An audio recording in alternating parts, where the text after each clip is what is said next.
Hey everyone, welcome back to Dollar Games. It's 2026 and I'm here to say it's a new year, new me. Actually, scratch that. Not a new me. I'm the same person I was a month ago, possibly worse for wear. That's my character. I'm the trash man. With that in mind, there was something I've been hyped to do since 2025, and that's sit inside, talk to absolutely no one, and play Trails Beyond the Horizon like a complete couch potato. Go. Hold on a second. I'm gonna be late. Let me finish this. And honestly, I think I did a pretty good job of that. So with that, I'm here to give you my spoiler-free review of Trails Beyond the Horizon. I'm incredibly excited to share my thoughts because honestly, I just finished the game after a week of staying up till like 3 or 4 in the morning each day. There isn't enough caffeine in the world to help me right now.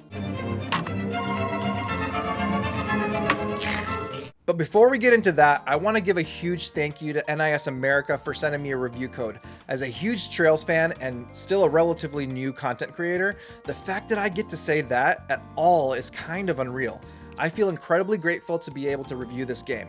And I also want to thank every single one of you for the support you showed me throughout 2025. I'm really looking forward to growing and refining this channel even more in 2026. So if you haven't subscribed yet, it would seriously mean a lot if you did. I'm pushing for that 2,000 subscribers and I'm almost there. With that said, let's dig into Trails Beyond the Horizon.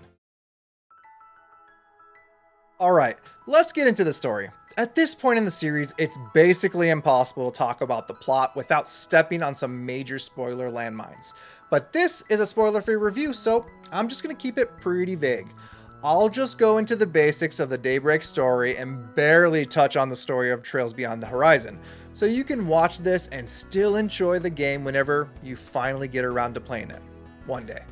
First, let's address the elephant in the room. Is this the perfect place to start your Trails journey?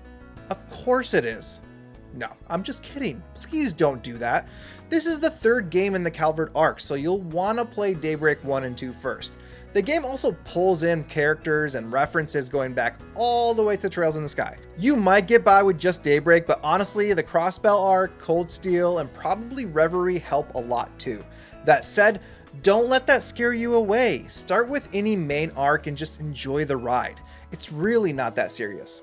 Now, with that context, this is the 13th entry in the Trails series, and much like Daybreak 1 and 2, you play as Van, a Spriggan approached by Agnès Claudel to help track down the Genesis, mysterious objects left behind by her late grandfather that all hold incredible powers and, unsurprisingly, keep ending up in the hands of some very bad people.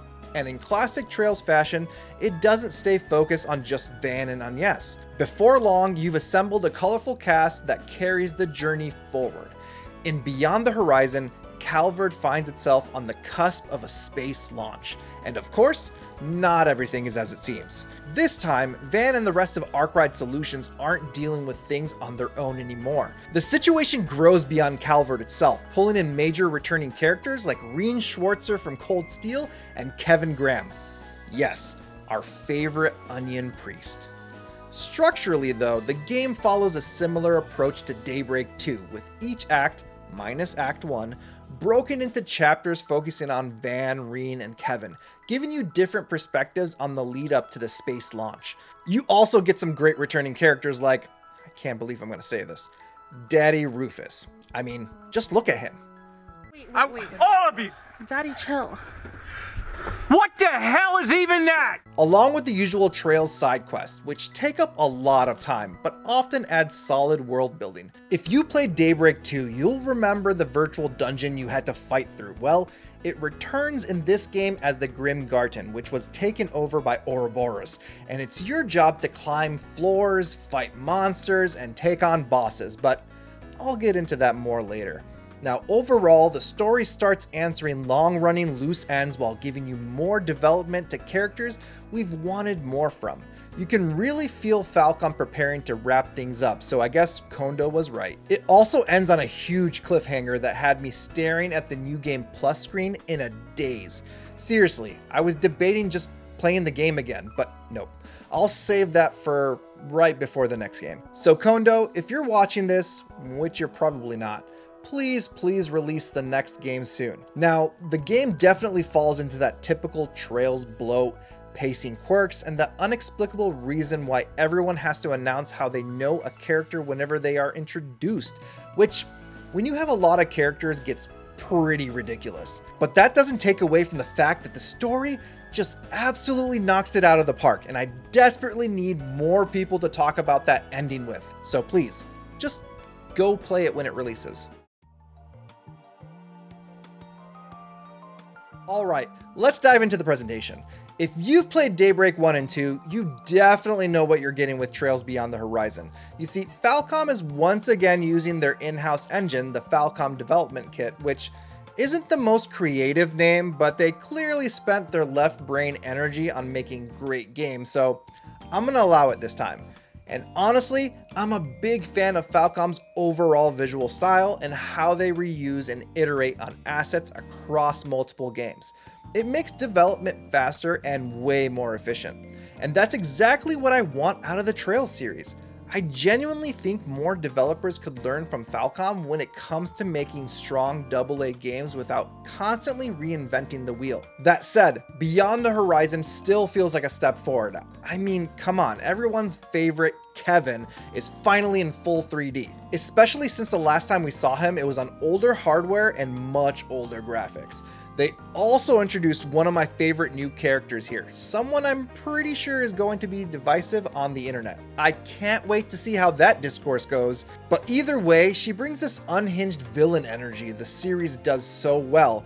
I won't spoil her name, but believe me, you'll know when you see her. Okay, I'm gonna get really random with this next part, but the one thing I really enjoy with the Calvard arc is how every game gives the characters these new outfits, but also they call attention to it. You get these whole segments at the beginning of the game where the characters just hype each other up, and honestly, you just don't see that kind of silliness in other games. I'm absolutely here for it. Now, dungeon and monster design are also really strong. You revisit familiar locations from earlier Daybreak titles, but there are new areas as well, and the Grim Garten looks way cooler than the Martian Garten from Daybreak 2. It's got this cool gothic look, and I'm just really into it. Now, the monster design continues to be the highlight too. I love how Falcom just kind of dives into that biblical style demons and otherworldly creature style. They're wild and detailed and just really cool. If I had one presentation gripe, it's probably some of the texture work. It's mostly noticeable during close-ups, especially when characters interact with computers or similar objects, where things can look a bit blurry when they really shouldn't. That might be a pre-release build issue, but it definitely stood out in a few scenes. Now, the music is incredible, but if you love Falcom, you already knew I was going to say that. Falcom's sound team never misses. Oh, and the voice acting is just perfect. I especially loved hearing Kevin and Reen in this game. Reen's voice is noticeably deeper now and actually sounds way more mature. My only complaint is the same one I have with pretty much every Trails game. Not every line is voiced. You'll find yourself in scenes where one character's voice and the other one is not, so you'll go from listening to reading and back to listening again. And it can feel a little disjointed. I really wish Falcom would add a little bit more budget so they can voice every character in every scene that has voice acting. But other than that, the presentation just rocked me. If you're a fan of Trails and love the way it looks and sounds and everything around the presentation in general, this game is not going to disappoint. So do yourself a favor and check it out. Okay, let's talk about the gameplay because honestly, it's amazing.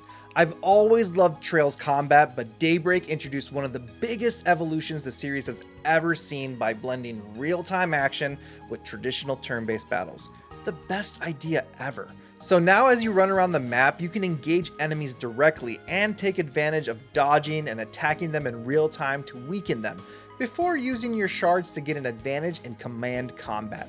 But while we're in action mode, there are tons of systems to take advantage of. Attacking builds a charge meter that lets you unleash stronger attacks, and Daybreak 2 added the ability to use arts directly on the field. And Beyond the Horizon expands things further with mechanics like the ZOC, which slows down time and gives you a huge advantage, along with field awakenings that let you unleash absolute carnage with certain characters. They also reworked the perfect dodge system. Now, instead of switching characters, you trigger a teammate to attack alongside you. There is nothing more satisfying than a perfect dodge directly into an attack in this game. Now, once battles shift into command phase though, things get way more tactical. Positioning, turn order, and ability timing matters a lot, with mechanics like the S-boost and the shard-based arts forcing you to actually manage resources instead of brute forcing fights. You also can't spam S-breaks anymore thanks to cooldown, which hurts me emotionally, but fine. I'll play more strategically now. On top of that, the difficulty has definitely been cranked up compared to recent entries. Enemies and bosses now use many of the same mechanics you do, including attacks that increase damage, slow casting, or interrupting the timeline to chain multiple turns together. I got absolutely wrecked in a few fights because I just couldn't get an action off, which really forces you to lock in your builds. The orbit system is mostly unchanged from Daybreak 1 and 2. It lets you slot quartz for passive skills and bonuses, but constantly switching parties between chapters meant endlessly redoing builds, easily adding hours to my playtime. Now Falcom, if you're listening, please let us save character builds next time. I'm begging you. So outside of combat, there's so much to do in this game, which is both a blessing and a curse. On one hand, yay, more content. On the other hand, oh no, more content that my brain refuses to ignore before moving on with the story. I love it, but it definitely affects the pacing of each chapter. That said, if you want a break from the main story, there are tons of side quests, and honestly, I didn't mind them. Most of the side quests are genuinely interesting, the NPCs actually have depth, and I think the Calvard arc really perfected side quests in terms of quality writing that fits naturally into the world. That said, they really went hard on topic quests this time around, where you're running around asking NPCs a set list of questions to move things along. I'm hoping the next game balances the quest types a bit better. The alignment system is also back, letting you choose between Law, Gray, and Chaos, and let's be real, I always pick Chaos because the dialogue is just too good. On top of that, you've got plenty of activities like fishing, cooking, gambling, and more, so you're never really bored. But wow, does it pad your playtime. I clocked in at around 81 hours doing pretty much everything I had time to do, which is beefy but honestly pretty typical for how I play. Once you've all finished the game, come back to this video, head to the comments, and let me know how long it took you because I need some validation. Please. So I want to spend a little bit of time talking about the Grim Garten since it plays a pretty huge role in the game. Like I mentioned earlier in the video, the Grim Garten is a virtual space originally managed by Marduk, but sometime between Daybreak 2 and Trails Beyond the Horizon, it gets taken over by Ouroboros. And as usual, they're out there running their experiments. Now they're trying to reach something hidden at the very top of the Garten, but I don't want to get too deep into spoiler territory, so I'll leave the story details at that. What you need to know is that since Ouroboros took over, it's now your job to take it back. To do that, you'll need to conquer each domain within the Grim Garden. These domains unlock naturally as you progress through the story, and whenever a new one opens up, you get a call from Altina letting you know it's ready. I highly recommend tackling each domain as it becomes available because you really don't want to leave them all until the end. And you really want to complete the whole thing because at the end of it, there's a very important cutscene, so be sure you do that. What I really like about this one compared to what was in Daybreak 2 is the pacing. Within each domain, you'll enter smaller dungeons that each have one required objective and 2 optional ones. To move forward, you just need to complete the required task, but knocking out the optional objectives gets you extra rewards, so it's definitely worth doing. In Daybreak 2, these dungeons could take forever, but here, they're much faster and way more streamlined. You can breeze through it if you don't feel like grinding, but I do recommend fighting as many enemies as you can to keep your level where it needs to be for later sections. After some time, the Grim Garten opens up an entirely new area called the Interstitial Sanctum. This acts as a hub where your characters hang out between clearing domains. Here you can relax in hot springs, which I personally could really use right now, mess with mini games like a fishing simulator, and spend Grim Shards on useful upgrades. The standout feature here is the connection hub. Using connection orbs you find in the garden, you can access and complete connection events you may have missed during the main chapters. That means you never have to miss a character moment and you still earn connection points so you can easily max everyone out. This is easily one of my favorite quality of life additions, because past games gave me serious FOMO and sometimes made me restart just to see everything. Overall, as long as you pace yourself and clear domains as you naturally progress through the game, this ends up being a really fun system. It helps you get stronger, earn better gear, and feel way more prepared for upcoming bosses. And honestly, you can't really go wrong with that. This is actually the first time I've played a modern Trails game on the PC, and I was genuinely surprised by just how robust the graphical options are. You've got support for things like DLSS, along with toggles for things like screen space reflections, and a bunch of other settings that let you really dial in the experience. I'm not going to get super technical here, but the important thing is that you have a lot of control. You can absolutely make the game look as good as you want depending on your setup, or scale things back if you need to. Now, performance-wise, I was able to run the game at max settings on my PC without any issues, but I am running a 5080 with a solid processor, so your mileage may vary. You'll definitely want to tweak the settings on your own system to find the right balance. The one thing I did notice though was longer load times than I'm used to. That's not something I really experienced with Trails games before, and especially not after playing Trails in the Sky remake, which had lightning fast loads. So I'm hoping that's something that gets addressed. I've also played the previous entries on the PS5 without any performance problems, and based on my experience here, I have no doubt that this one will continue the tradition. I also spent a surprising amount of time playing on the Steam Deck, and honestly, it impressed me. You can get the game running really well there.